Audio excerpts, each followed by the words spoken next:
بسم اللہ الرحمن الرحیم۔ میرے بھائیوں اور بہنوں، آج ہم دیکھ رہے ہیں کہ پنجاب سمیت کئی علاقوں میں بارشیں، طوفان اور سیلاب نے لوگوں کو گھروں سے محروم کر دیا، زمینیں ڈوب گئی اور جانی نقصان بھی ہوا۔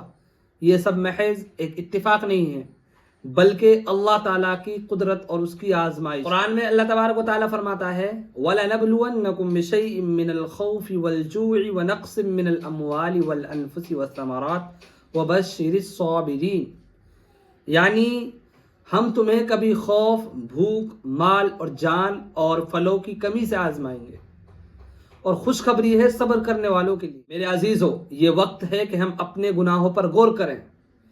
کیا ہم نے نمازیں چھوڑی؟ کیا ہم نے جھوٹ، ظلم اور فحاشی کو عام کر دیا؟ اگر ہاں تو یہ سب ہمیں جھنجھوڑنے کے لیے ہے۔ نبی کریم صلی اللہ تعالی علیہ وسلم نے فرمایا، جب زمین پر گناہ زیادہ ہوتے ہیں تو بارشیں روکی جاتی ہیں یا عذاب کی شکل میں آتی ہیں۔ لہٰذا آج ہمیں چاہیے کہ ہم دل سے استغفار کریں۔